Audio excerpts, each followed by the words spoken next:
Hello again. Hello again. Hi. Hi. Okay, so let me just work out the technical stuff. While you're doing that, can I take a screenshot? Oh yeah, for sure. Let's do that.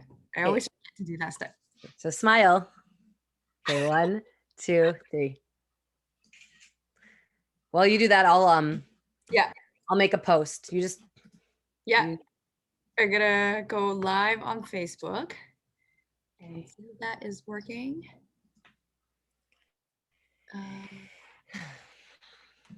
Please.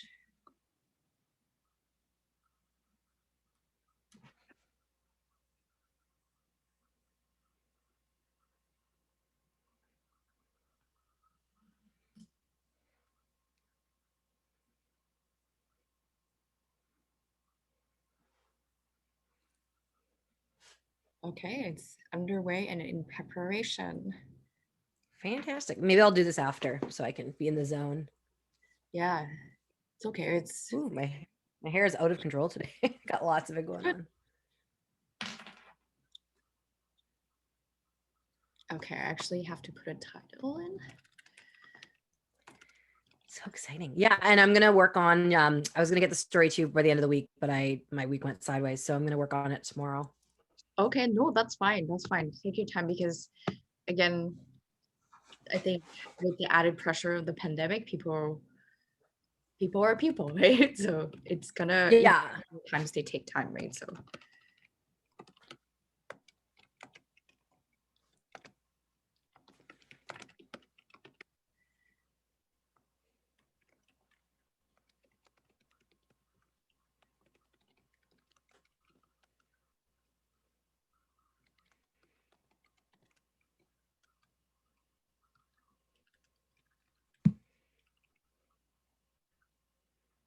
okay.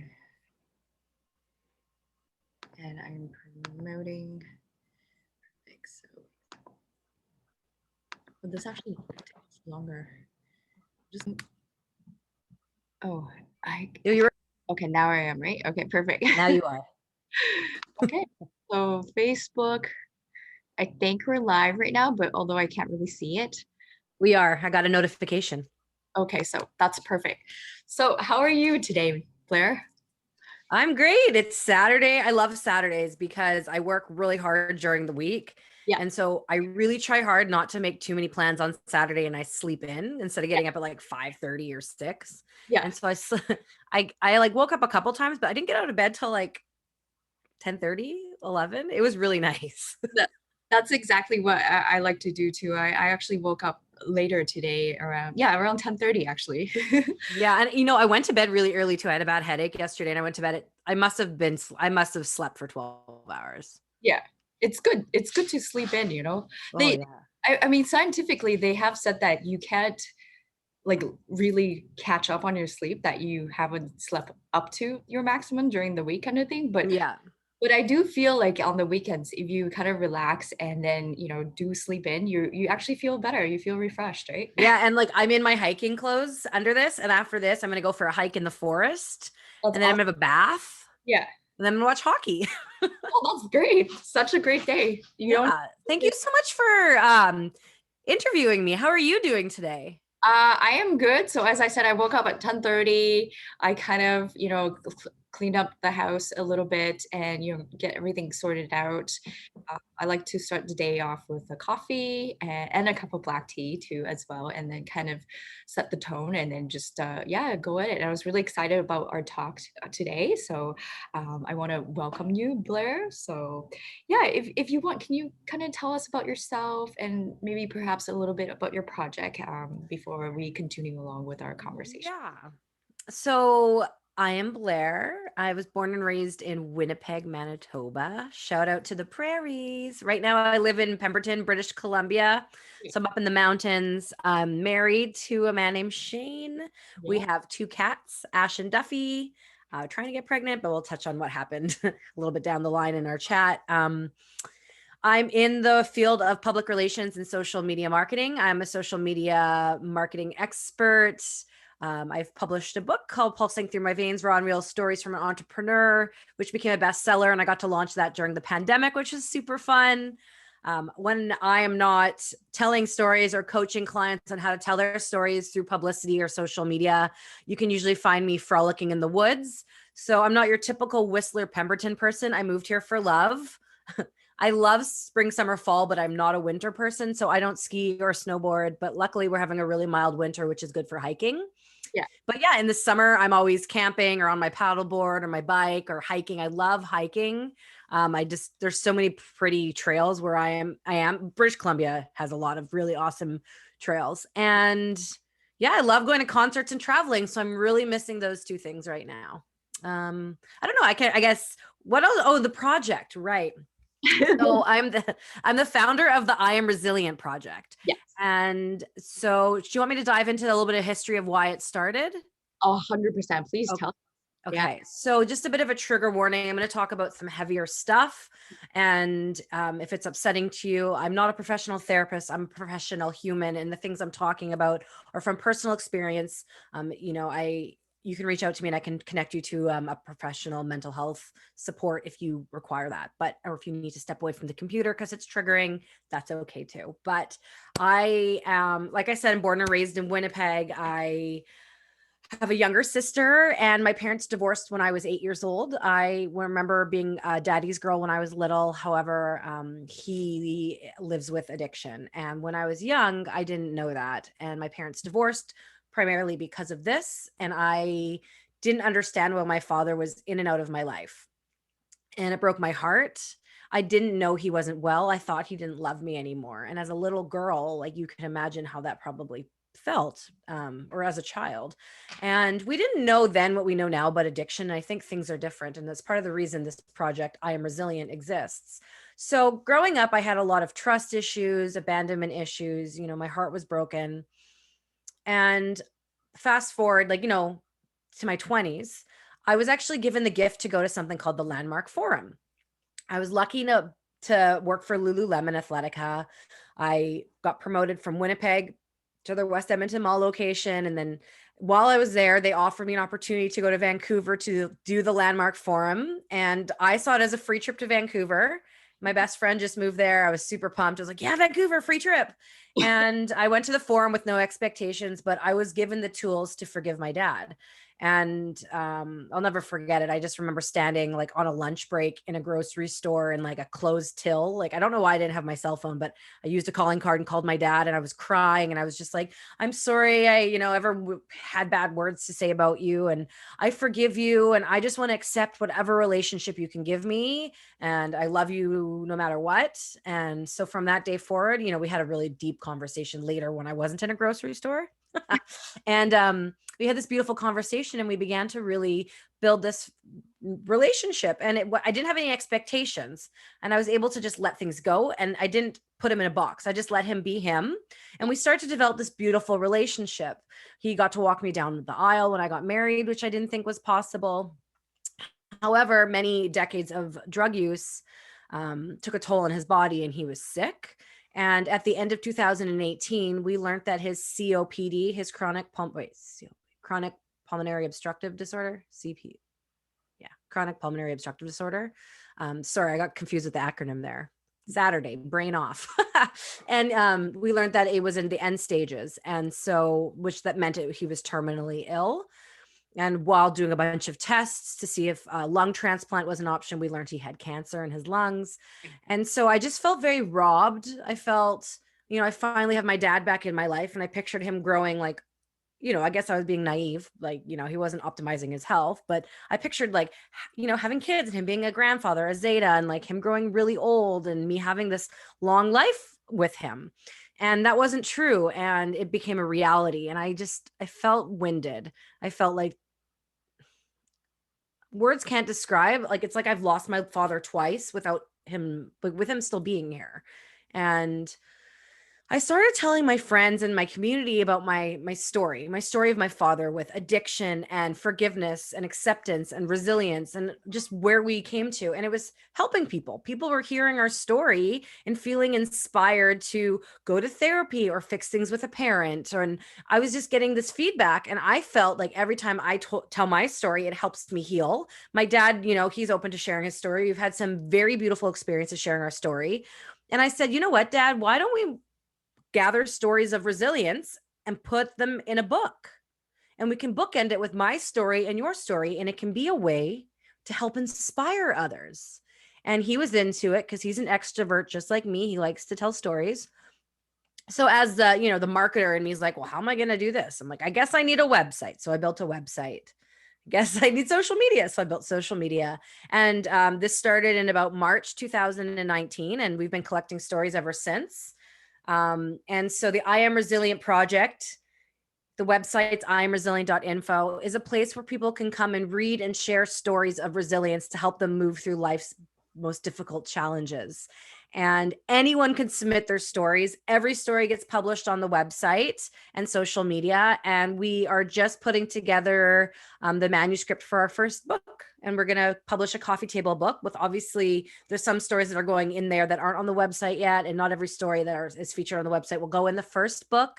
And my goal is to get this book out in the next couple months. My dad is in palliative care at home, so he's still around. I'd love to get it out while he's still here with us. It's been quite the journey while, working on this book for 2 years, but the community that we've built is bigger than a book. It's people are healing. When it was safe to do so, we were doing live events and fundraising for mental health services and counseling services, and giving a platform for people to share their stories in person. And over the first shelter in place, like the first time the quarantine really kept us all at home, we started a video interview series, and that inspired the podcast we're working on. So we're going to be launching a podcast. We want to help people heal, and it's fully just a way to give back. And so the I'm Resilient project is a very special piece of me. I think thank you very much, Blair, for sharing this journey of yours, and it's very empowering and inspiring. And I know I can relate to some the challenges of with the father portion of it. For me, for my circumstances, my dad has passed away, and you hit a point where you talked about, it's like losing your dad two times kind of thing. So I can actually also relate to that, because it felt like I think it was back in 2004, I was supposed to go back to Asia, Taiwan, to visit my father, but unfortunately, and had the tickets booked and everything. And essentially, he passed away 2 weeks prior to that, due to an accident. I'm not going to go into so much details regarding that, but I had two layers of shock. It was, first it was like finding out that your dad was encountering such a situation, and then arriving to find out that in between the time of travel, he actually passed away, kind of thing. So that was my perception of how my dad kind of passed away two times, right? So that's challenging. And I think you made a very important point that through telling stories, it is very, very important and very, very significant, because that healing community that you mentioned, it creates a lasting impact, right? Which I believe, your book, I Am Resilient, that's a super amazing project, because it doesn't just stop there in one project or one story, two stories, three stories. It continues on and on. And I think in some perspectives, I can draw correlations to that with her stories Untold, although it is much more on the aspect of a woman and their experiences and their journeys, and telling stories that have not been told, and continuously sharing that journey. I feel like it's important, because it continues. It's not a story that ends again when the book ends or when the book project ends, right? So thank you very much for sharing that. And I wish, peace and harmony to your dad, and I hope that your book project will get launched and completed in the time frame that you want it exactly, and he's able to see that. So Thank you. And thank you for sharing, part of your story too. And you submitted a story for the book. yes, I did submit a story for the book. I also did a short film too. It was called Infinite Eight, regarding my dad, because it was kind of interesting, because it was very difficult, actually. So he passed away in 2004, and he left me some voice messages.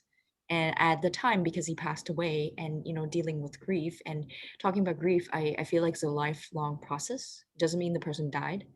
And then after 6 months, you're done and, over with kind of thing. It doesn't work like that, especially with family members or even friends, somebody that you're close to, right? So the movie was created because I actually listened to those voice messages for the first time since 2004 because I'm not gonna apologize. It took me that long to build the courage to be able to listen to them, and that's what I did. In I think before the pandemic, I was able to complete that short film project. And interestingly, and very gratefully, it was selected and shown at the Vancouver International South Asian Film Festival recently in December. So I'm very appreciative in that, and it's also been in some other film festivals as well, which was like a very nice surprise, because sometimes you're just doing things kind of like your projects too as well, and your talks and seminars and podcasts. You're just doing things because you're passionate about it, most importantly, because something has happened to you and because you want to share a message that, and that message is able to create layers of impact, possibly where people can draw perhaps some resemblance to their situations, or find ways to empower themselves or inspire themselves. So I think that's how it is. And when you kind of throw that energy out there, I think where people with a similar thought in mind, they come together in that space. So that's No, great. definitely. I want to check your film out. You should send me the how I can watch it. I'd Oh, love to see it. so I'll just tell you right now, I can't share it at yet unless it gets played again at film festival. So how that process works is that while it's in the review or submission process with film festivals, it cannot be globally launched quite yet. So the time that when it does come out is when it gets selected at the film festivals, and then you go. You know how like we have a Vancouver International Film Festival here, right? Yeah. Which I love to go. And then you buy your tickets for that specific time slot and you go watch it at Yeah. the theaters, a thing, kind of a thing of the past. Yeah. But now you just do it online in the comfort of your own home in your sweats and pajamas, and you can look like whatever. Not Or for you can get super dressed up in yeah, your living room. But yeah. yeah, whenever I can watch it or whenever it's available somewhere, let me know because I think that's really beautiful. And Thank you. Yeah. yeah. Yeah, I will definitely show that news out to you for sure, and to everyone else as well that's interested in watching that. So thank you. Um, yeah, I wanted to talk about, you mentioned that you published your book during the pandemic, which is quite amazing. Thank And you.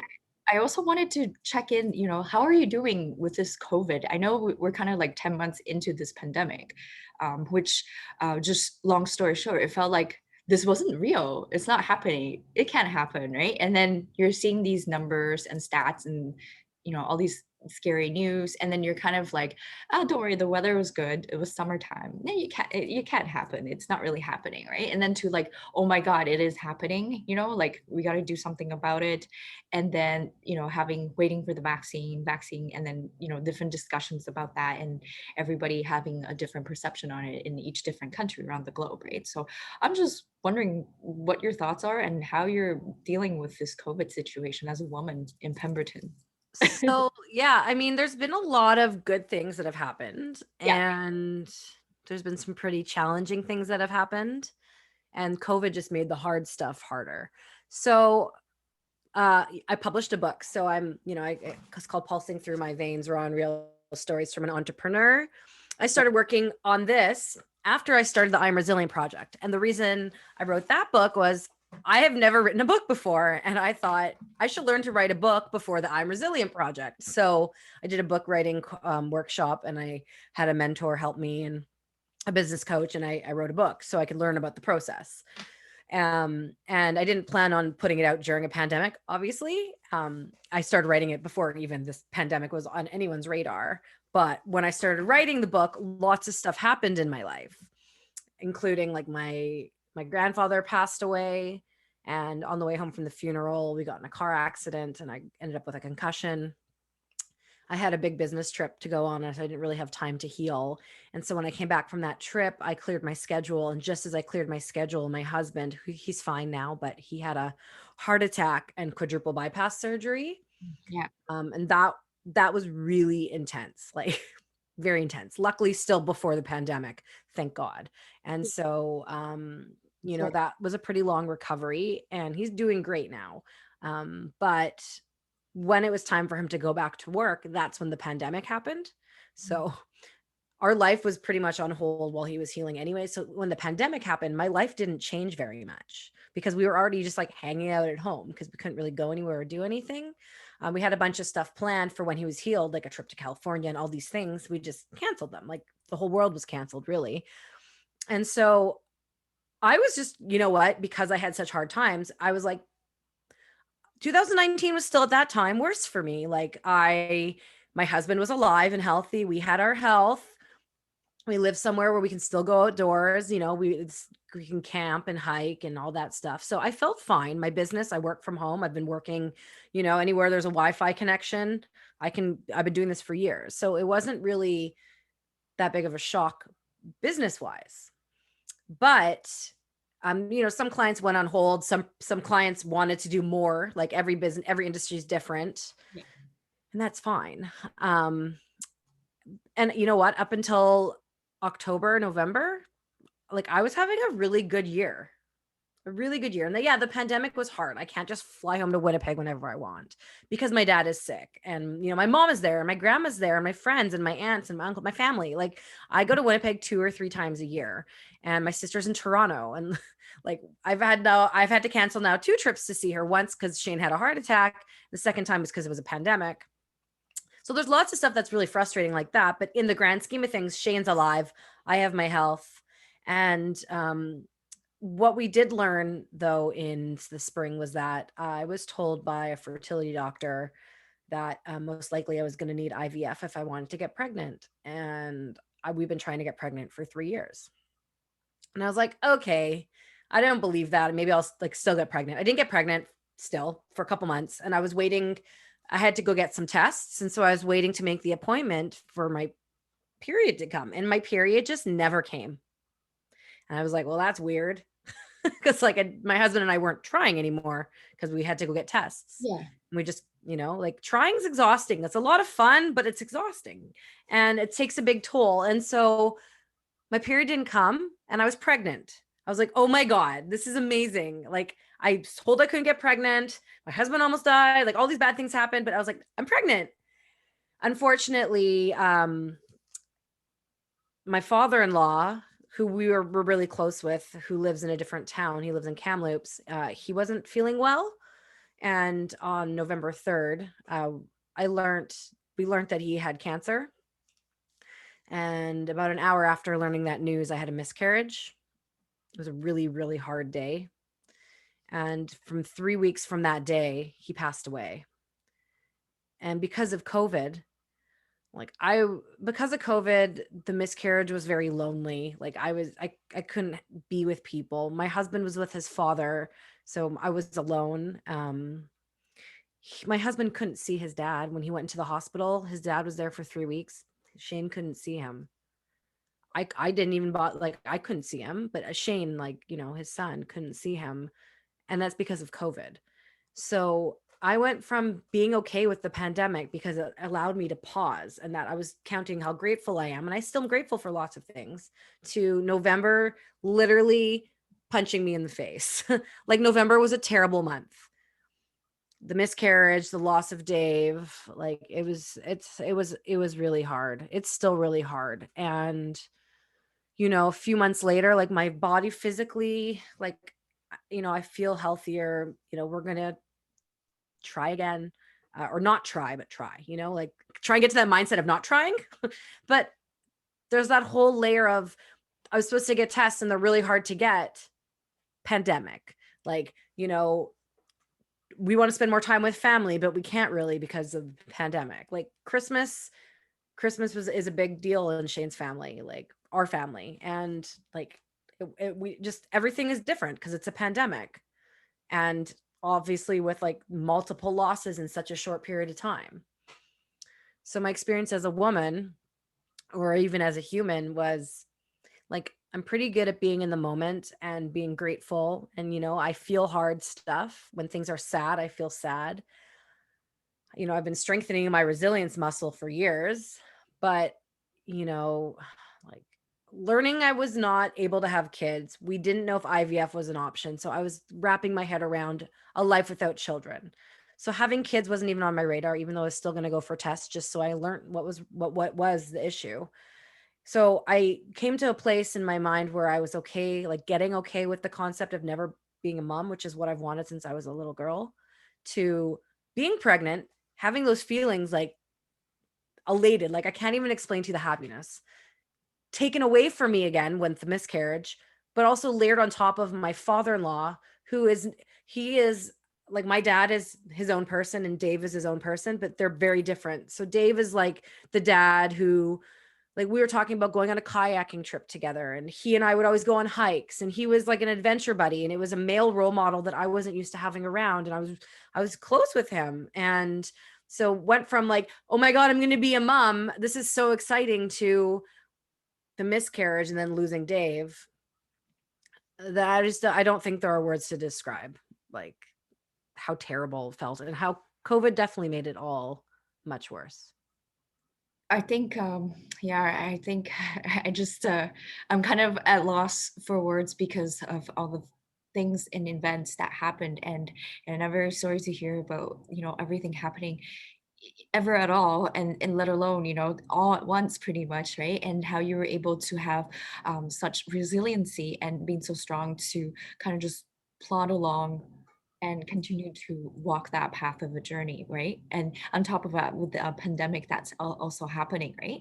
um I I wanted to ask you, because you mentioned that you try hard and try your best to stay in the moment, right? To find ways to be grateful, right? And I think that's very relevant to being resilient, and in the whole situation.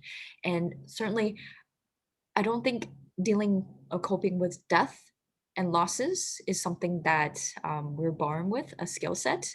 Okay, and there is tons of book out there that talks about grief and how you can deal about it, whatever videos, documentaries, you name it, lessons.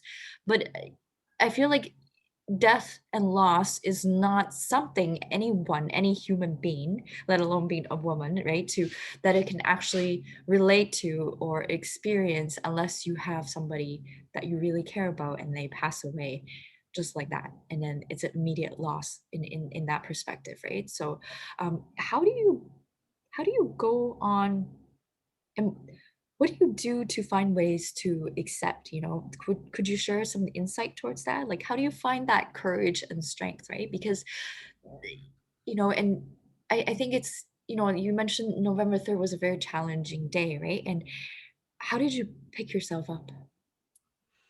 Because I don't know if I could be as strong in that precise, Well, and everybody's different. I don't know if I have picked myself up. Like, what are your options? Like, you have to keep going. But you know what? Like, I can be watching a TV show, like even just today I was watching a show, Bling Empire. It just came out on Netflix. What's it called? Sorry. Called Bling Empire, and it's just about it's like it's a reality show about really wealthy Asians.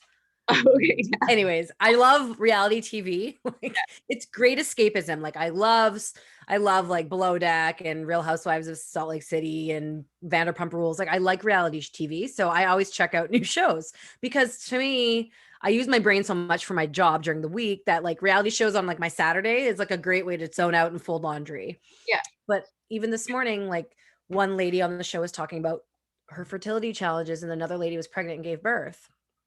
And it makes me feel sad. And like, so right when the miscarriage happened, I felt dead inside. Like, I literally had death inside me. Like, you know, I just didn't think something so terrible can happen to me after so many other terrible things have happened. I thought this was my chance. So for me, it wasn't just like grieving this baby, this soul that I, never got a chance to meet, but it was grieving an idea that I already grieved. It was grieving like, maybe I'll never get pregnant again. I was told I couldn't get pregnant. I got pregnant. So like I, put to bed like the idea of being a mom, and then I resurrected it. And then I had to put it to bed again. But then we didn't understand how serious my father-in-law's cancer was. He was supposed to be going to radiation and he passed away the night before his first radiation treatment. Like we were not expecting that. So it was like there was so much trauma and hard stuff at the same time that I was so numb. Like there was a lot of crying. And I was by myself because it's the pandemic and my husband was with our family in Kamloops while I'm in Pemberton. I just cried a lot. And I really believe that if you have to cry, like cry. Like your body sweats when you're hot to regulate your body temperature. Yeah. That's what crying is. It regulates your feelings. Yeah. I just was kind to myself when I needed to sleep. I slept. My friends, I felt very supported and loved. But I don't know if I'm ever gonna like get through it in the sense of like I'm always gonna carry that with me. Like you don't, and the thing is, I'm an entrepreneur. I had a lot of obligations in November. Like it was my busiest month for my business. And I dropped the ball. I dropped the ball on some stuff. And so Googled how to have a miscarriage and run a business. Like I didn't know what to do. I don't know who to ask because no one talks about miscarriage. I wasn't going to be like, okay, these are the women I know. Because miscarriage are like what, 1 in 4 women, 25% of women who get pregnant have miscarriages. I'm not really sure. Don't quote me on those stats. It's something like that. Yeah. But I didn't know what to do. It was like, I've never heard, I didn't know. Like I know throughout like times every so often someone's like, I had a miscarriage or I knew, but we didn't talk about it. So nothing on Google told me what to do. So I was like, oh, okay, I'm going to start writing down what I do. And so what I did was I humbly went to all my clients and I was like, okay, listen, this is what just happened. I'm going to need an extension. And my clients were all fabulous about it. A couple weeks later, hey, this is my father-in-law just died. I'm sorry. I'm going to need a little bit more time. And I think I was very honest and I didn't pretend to be okay. And because I didn't pretend to be okay, I was able to function in a sense. I wasn't just holding it in and like, if I had to go to the grocery store, yeah, it's nighttime, I'm crying. I'll put my sunglasses on and go pick up my eggs. Like, I think part of it is being a real human. Um, I had some friends call me. They're like, how are you coping? It's like, what are my choices? Like, do I just face plant into a pile of dirt and lie there until my feelings go away? Like, I don't drink alcohol. I don't numb the pain. I manage my anxiety and I manage my depression with, medication, which I have both of those previous. But you just have to take things moment by moment. And I might be fine and not cry for a week. And then I see a commercial with a dad holding a baby and I cry. That's just that. And I know that, like, I know going through a dark time is hard, but because I've had a few big challenges in my life, I always know that I'm going to be okay eventually. And that hope, holding on to that, knowing that eventually I will feel okay again, gets me through it. So thank you, Blair, for sharing that. I know I know it's difficult, but I wanted to ask you that a little bit more because I feel like the strength that you have in you and the resiliency, I talk of this again, is I don't know. I find it very admirable. And I don't know if I could be as strong as you if I had to experience the same circumstances. And I know every human being is different, but we go through similar situations, circumstances, death, losses in different ways at different times, And so I really appreciate you, having this honest conversation and sharing that information. I think what I'm overall hearing is that,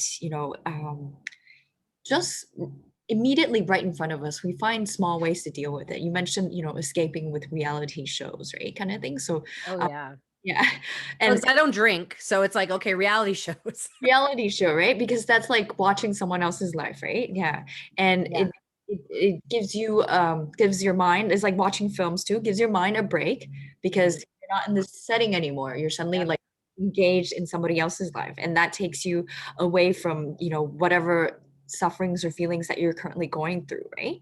And um I felt like, when you're so courageous, the fact that you said when you speak of your miscarriage, you said you were grieving an idea that you had already grieved, right? And you still continue with the strengths to struggle forth. I have I do have a story to share of someone that I know indirectly. It was through colleagues like years ago, but I remember there was I just joined this group basically and just started, and there was this girl and she was just full positivity, super happy. She was pregnant, and the second week I was there, they threw her a baby shower, and we were all excited. I got excited too, just because I don't know. It doesn't have to be It's your fun. It's fun.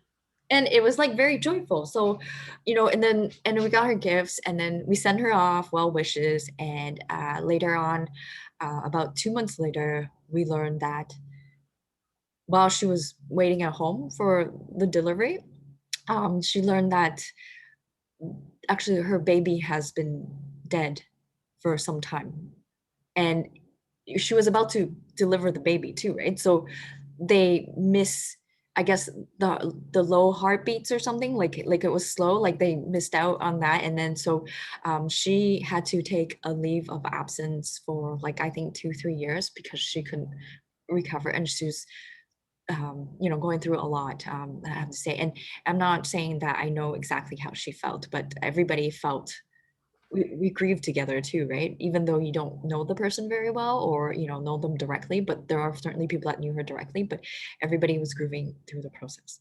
I'm and after some time she did recover, and I think rejoined back to the group of, for work and whatnot kind of thing. But she must have been going through a lot, right?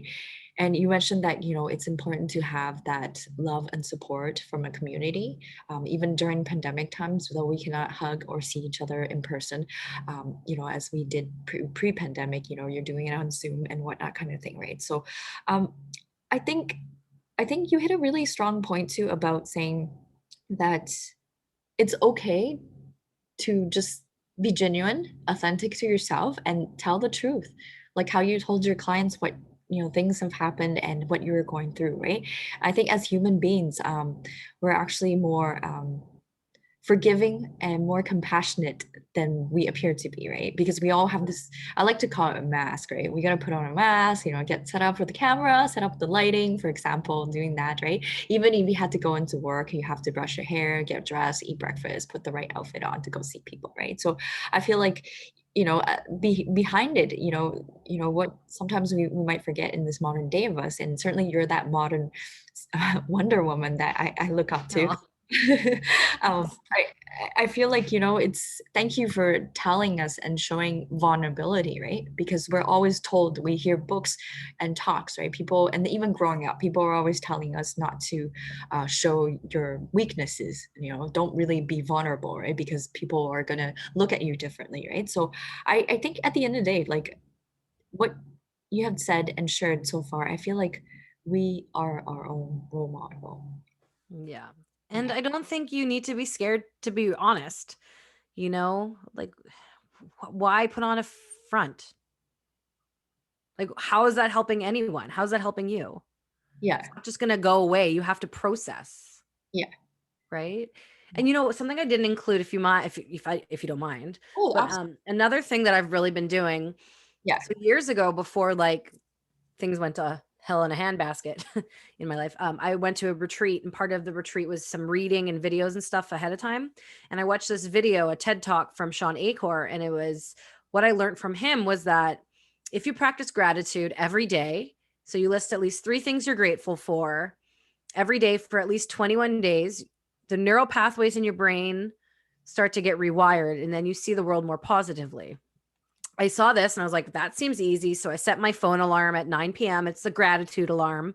And it's been going off every day at 9 o'clock since. And so I stop with whoever I'm with, whether it's my husband or old school dinner parties when those used to exist, or with family. We list what we're grateful for. So the alarm goes off no matter what we're doing. We all go around the room and share 3 things from the past 24 hours we're grateful for. And when Shane was in the hospital recovering from his open heart surgery, we did that along with his roommate Gord. We did it. I do it during dark times. I do it with happy times. If I'm alone, like while Shane was with his family, we would text each other at 9 o'clock what we were grateful for. And that's really helped me too, because if my day is absolutely terrible, like the day of the miscarriage, I still do it. I still do it. I still look for 3 things in that day that I'm grateful for, And right? yeah.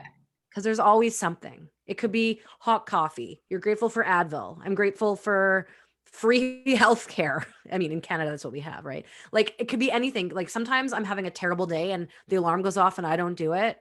My husband across the house will yell, I'm grateful for cats and hockey and boobies, or like my wife. And then I'll do it, right? Like if I'm in a bad mood, he'll take the initiative and go first. And I just think it's I owe a lot of my resilience to that practice.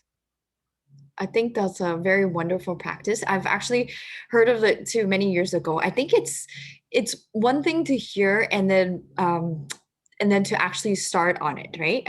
What was the name of the person? TED Talks for Oh, Sean Acor.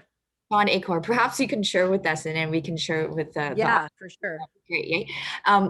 I think part of the challenge is that you hear a lot of information, but it's hard to do it yourself and practice yourself. And then when you do start it, another challenge comes in because we have all these like noise all around us and news and pandemic and whatnot kind of thing, situation interruptions coming in that you don't consistently practice it daily, right? So it's amazing that you have your alarm set up at 9 p.m. you said, right?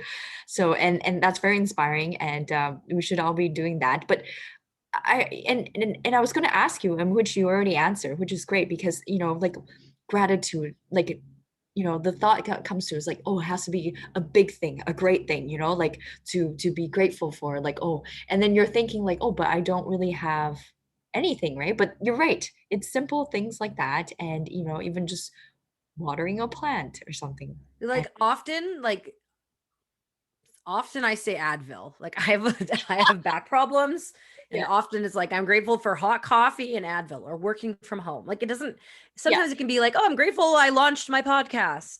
yeah, Or I'm grateful for blah blah. Like it can be big, yeah. but it can be something super small. Like Shane is very grateful for hockey being back on. He's said that every night the past couple days. And like it doesn't have to you get to choose. It's your life. Like what are you thankful for? What are you grateful for, right? And you could start off the day doing it. And I challenge you watching this, like open your phone alarm, pick a time that works. I like 9 because it's the end of my day. So if my day starts off okay and it goes bad, I can actually wrap my day off with a positive note. But some people like to do it first thing in the morning or at dinner with their family. Pick a time, set an alarm, and have it go off every day. Like my alarm goes off. Well, movie theaters aren't a thing really right now, but like it's gone off in movie theaters. Yeah. It's gone off at dinner parties. Like it goes off. Like it's a non-negotiable. It goes off. I think it's like about commitment, right? Yeah.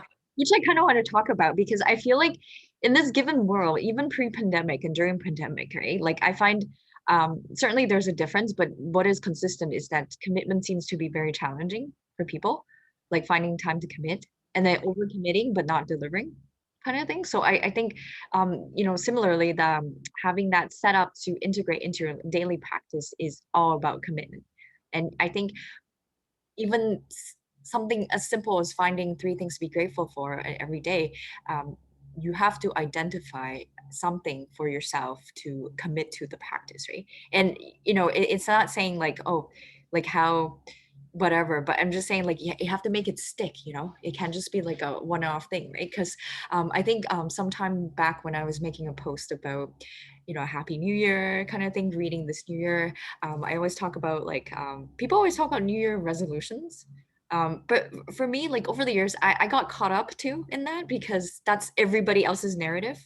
Okay, that's everybody else's narrative. It is also the media's narrative, right? So then you're like, oh, I gotta exercise more, I gotta eat better and do all these things, but and then it kind of fades away by spring, right? And then pretty much disappears, right? And then you're like written with guilt and near the end of the year kind of thing, and then you kind of reset, right? Kind of thing. So I really think about I think it's about daily practice and just engraving that discipline. Yeah. Even with like self-care. So I have a desk job.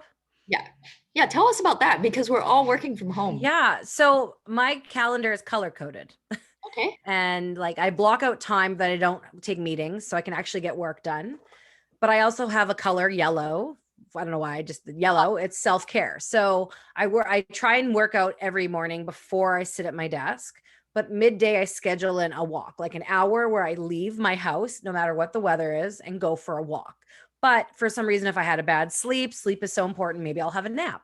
Like I have midday naps often because if it's Yeah. going to make me more productive, why wouldn't I have a nap? Like, Yeah. so my days are very scheduled. And so I block in those times that I need self-care. I block in my yoga, my hikes, my working out, whether it's 6 a.m. workout, noon hike, and then maybe acupuncture. Like I schedule that stuff in. And so I can look at my calendar and know, okay, if I get these 3 tasks done, I have my hike coming up in an hour and I just am more efficient. But I also hold myself accountable. Like I can't just sit in front of a computer for 15 hours because we're at home and like, what else are we doing? I'd rather have little kids and be like too busy to work. Like you know what I mean? Like I'd rather, but right now I can sit and watch like 5 hours of TV, which is only for Saturdays or I could open my laptop and work and make some money or make an impact. And so I'm a workaholic. Like I'm not even gonna, like, I love what I do. When I'm inspired, like I'm inspired. Like this week, my friend Teresa and I launched a podcast called Dissecting Success. Yeah. We hit number 16. Like we're a top 16 podcast in Apple right now Yeah. under management, which is super exciting. Congratulations. Yeah. Thank you. So, but like, because I'm launching that and I'm putting out a new website, it's been a busy week because I'm working on a lot of stuff for myself and my clients. But I've also, like you were just saying, like people overcommitting and like not delivering. And, you know, Zoom fatigue is real, pandemic fatigue is real. And I think we are just so used to pleasing people. I actually had some realizations and I let go of some clients that they were paying well, but they weren't a perfect fit for me. They weren't the right clients for me. And I decided these are the type of clients I want to work with. These are the type of things I want to put on my plate. This is how I want to spend my time. And I'm very clear about that intention. And I'm making sure that whatever projects I'm aligning myself with are things I want to say yes for, like from my heart, not from my wallet. And if, you know, I set those intentions and I put that out there, and this is what I'm looking for when I'm networking and whatnot, or the universe delivers the right things and projects and people to me. And so I think if you're doing things that you're not into, get rid of them. You don't need to say yes to everything. You know, there's been a couple meetings that were supposed to be Zoom meetings, but I wanted to get outside because I needed a break. I said, hey, can we just chat on the phone? I'd like to go for a walk. You know, you don't have to be tethered to your computer. Like I also do a lot of social media. So sometimes I go lie on my couch, or when the weather's nice, I go lie outside on the patio and I, you know, lie horizontal and like look up my phone and do my phone work. And guess what? If there are things that you have to do in your business or in life and you don't want to do, hire someone else to do them. Like, you know, I hate scrubbing my toilet. I have scissors. It doesn't make me a hairdresser. Like there's people you can hire, and there are resources out there like Fiverr or Upwork where you can outsource. How is Fiverr? I love it. I just designed a new mug Oh, wow. Okay. from Fiverr. I spent $5 on the graphic. I'm trying to get a little bit of a tweak, but I can't get a hold of them. But You sure after? yeah, like I had an idea and I was like, okay. And I tried to do it myself in Canva, but I'm not a graphic designer. And I was like, I'm just going to hire someone who has a design eye. I was Yeah. like, if I can get it for $5 in Canva, like that's cheaper than a latte. And I Yeah. did.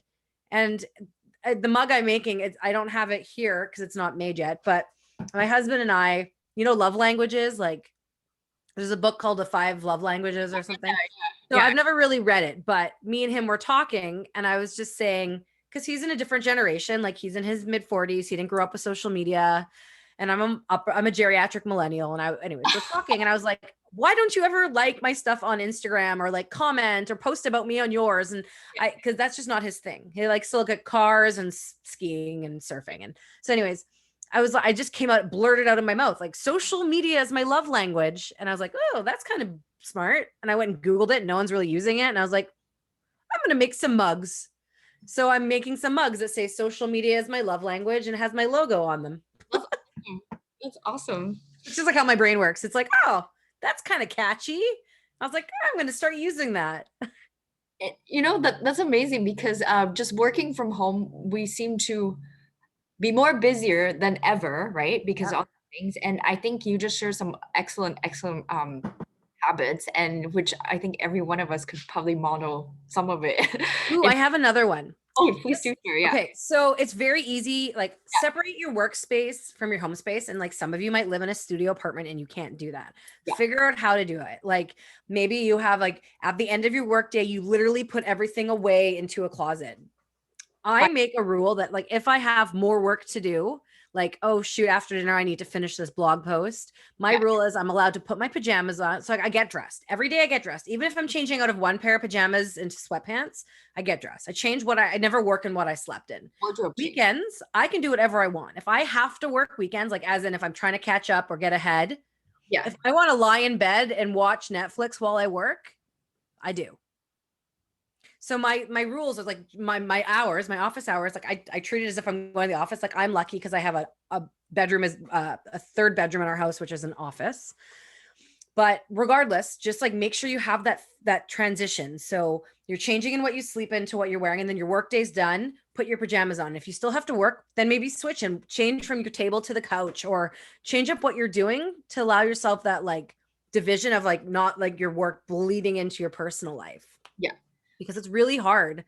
Like sometimes you have to keep working and like your partner or your roommate or your family is at home and you don't want to blur those lines because you want to be able to enjoy being home and not resent it. Yes, yes. And that's a really good point because I think there's a lot of challenges for couples, families, kids. And then certainly there's the other realm where they're just by themselves in isolation and they're super going through, being very lonely and whatnot kind of thing, right? But I think, yeah, I think that's very true because like you have to separate what I always tell people, you got to separate the day from the night. Okay. First thing from that for me is, having a shower, for example, at nighttime, Yeah. right? Because that sets the tone and separates all the Mhm. grime and dirt from, the day, whether it's just pretty much a home these days. Yeah, but it's like that transition. Yeah, and then change into your PJs, right? And Yeah. I love the idea that you wake up and then you change outfit because that's what I do. And I didn't think too much about it, but the way you put it into perspective, I think that's great because it's like, oh, I'm getting up now. I'm gonna go to work, right? Yeah. Having the division, separation between your workspace area, regardless of how much space you have, or the pile of work that you have right there, and then putting it away or going to another space if you have that, to separate the distinction of space, right? I think that's really important because your mind. I think part of the challenge is that when people start working at home fully is that it just I'm just always at home, right? How do you go in and out, right? Kind of thing. So you have to be disciplined and set up some parameters and structures into that. I like the fact that you color coded your calendar. Oh, I love it. Yeah. It just like I like to look at it and be like, oh, there's lots of yellow and purple. Those are the like light purple, fuchsia. Those are the things I like. So fuchsia, purple. If I read this correctly in the past, I think it's like positive energy, It and then was there was no intention behind it. It was just giving different things colors. no, that's great. For me, I'm kind of old school. I love planners, agendas. So every single year, I will get a new planner agenda, and that's something I allow myself to like splurge into because I love it. I use it daily. I write it, and so I can look back and be like, oh, 5 years ago on this date, oh, this is what I was doing, right? Which Yeah. is Yeah. interesting. And some things you never want to look at again. I'm pretty sure, Yeah. but I think I felt like that was really really a good way to go about for me when I each day when I start, and sometimes I forget, and I guess I'm only human. I'm gonna be truthful about that, but I love it when I start the day with a checklist of the things I can do. Uh, Mhm. in the past, I find myself setting myself up to fail because I overload those checklists. And then at the end of the day, I've got one thing checked and everything XXX, like I didn't do them. And Yeah. I'm feeling really shitty about myself, really horrible. I feel small, inferior to my own checklist, right? So then I've learned to balance that better, to have real expectations, real goals, and then just check it off, right? And then Yeah. at the end of the day, I come back and even it's just two things checked off, I feel great because I got them done, and likely I did some extra, check off items that wasn't there, and I can put it in, right? And on a side note, I was reading about. Have you heard of the Pomodoro technique? No, what's that? Oh, okay. I love it. I love it. Okay. So there is like a book about it. I didn't read the book, but I read tips in here. And there's actually a planner that they sell at Chapters Indigo, but you don't have to go buy it because it's like $30, right? It's something that simple that you can incorporate every day. And I find it very effective. So I pushed myself to try that for 6 months straight. So essentially you plan out for the whole entire week, okay? You have a page section for that. And then you plan out daily. Okay. So before you start the day. And then on each task, it can get a little bit complex, but you can simplify how you want to see fit later. But essentially, you list out your task based on ranking of importance, like giving a score, like going to the dentist, level 5 ranking. That's really important, right? And you're gonna dedicate 25 minutes, an hour to it, right? Kind of thing. So for the Pomodoro technique, the specific thing is that you have to allocate 25 minutes to each task, which in reality is actually 30 minutes because 5 minutes to transition out, or get started with the task kind of thing. But the idea is that once you start the task for 25 minutes, you're going to naturally get on this wheel and keep kind of rolling and rolling, right? And set the tires in motion, so to speak, right? And then so you'll get that done, right? And then with that, when you continue to practice daily, you're going to become way, way, way, way more efficient and get things done accordingly. And I think that's something that's very easy to incorporate right now, especially for everybody that's working from home or just, at home kind of thing, even small tasks like folding the laundry, washing the dishes, that type of thing. Like Yeah. washing the dishes, not my favorite thing to do. Yeah, and then yeah. So that's a whole another realm of topic. Yeah. But that's quite interesting. Yeah. So yeah, I'm just sharing. That's cool. I like that. I'm going to look into it. But yeah, I love lists too. Lists help me. I have like lists for each day. And Yeah, then I have a post-it note with the top items I have to get done. yeah. I go through a couple of post-it notes a day as I go through the list. Yeah, I'm a list. I like lists. I love lists, actually. It's great. Just have to be realistic about it. So, Yeah. and I kind of just want to wrap up our talk today and just really thank you for your time, Blair. And you mentioned something earlier, which I also strongly believe, like the universe always delivers to you stuff, things, events. Sometimes they're not the best, but I think, maybe later after some time has passed, they deliver lessons to you or gifts to you that are blessing in disguise, right? Like certainly I can't say that, I was grateful that I lost my dad, but there was a lot of things that I learned and built some strengths from that situation, and then becoming more empathetic or compassionate in some ways that perhaps one could not realize prior to that. And that's not to say everyone should experience that, but the fact of the matter is that in life as a human being in this universe, like we're going to experience life and death, right? And that's Yeah. normal. And there's going to be losses. There's going to be lots of gains too, right? Lots of positivity. But it's like to know love is to know hate, right?